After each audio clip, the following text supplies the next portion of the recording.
This happened in the Philippines, Pasig City, during my 6th grade. I was at the age of 12 or 13. What you will read is all according to my memory. My parents were always at work. My mother had a full-time job at a certain college while my father had a job abroad. I have a brother. He was at the age of 7 or 8 around that time. We had a maid, not sure if that's what she should be called, but I'll go ahead and call her that. It was around February, I believe, and we had upcoming exams around that time. Additional information that our school starts from the first week of June until the 2nd or 3rd week of March. Whenever the people in our house know that exams are coming, they would always leave the house as I find comfort and concentration when I'm all alone. Our class starts around 6:45 in the morning and ends 3 o'clock in the afternoon. It was Wednesday that day, and we would have our exams for Thursday, Friday, and Saturday. I immediately went home after class, carrying my wallet that had the keys of the house attached to it. I was known as one who hates noise. I would always shout whenever I read a book, and I would hear whispers, obviously trying to not distract me, but they did. Our house was a small, one-story house, accompanied by other houses which had a 2nd floor. When I arrived, our maid was just getting ready to go with my brother to the mall.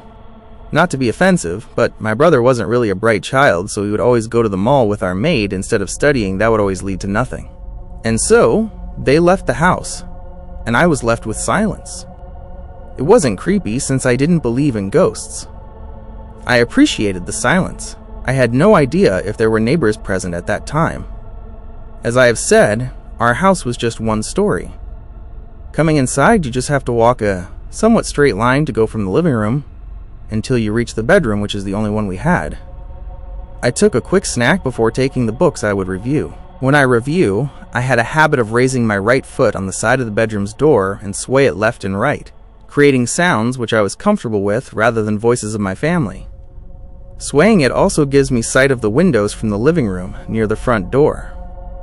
I would study in front of the computer as I would have a lot of questions every time regarding a topic.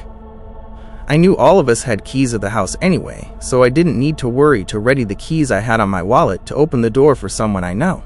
An hour passed. The sound of the door annoyed me then, stopping my right foot from motion and leaving it placed at the side of the door. I decided to open Spotify and play a playlist dedicated for music made with instruments. No vocals were what I meant. As I was multitasking, kinda asking my classmates through Facebook regarding some topics while highlighting important parts in the book, I heard faint knocks from the front door.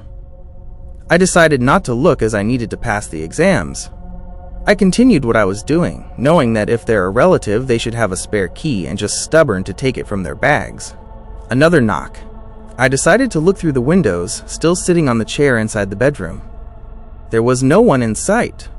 I looked down on my book, thoughts running inside my mind, arguing with each other if I'm just hearing things. Deep in thought, there were now multiple knocks. They were louder than the previous ones, enough to make me realize that I wasn't hearing things. I closed my book and looked at the windows. There was no one. I got annoyed at that point. I opened my book again and focused until there was a loud knock on the front door. I felt someone was watching me, so I swiftly looked at the windows with an angry look. He was there. He showed no emotions on his face.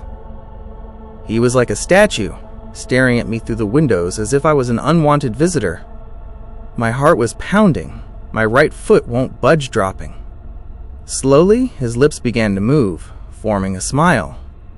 His eyes opened, widening as each second passed. I wanted to shout. I wanted to scream. If there wasn't music from Spotify, it would just be the silence and the stares we give to each other. I tried to shout for help, but I was so scared that I could only create a faint, screeching sound. I could feel my heart begin to pound faster as he violently tried to turn the knob open.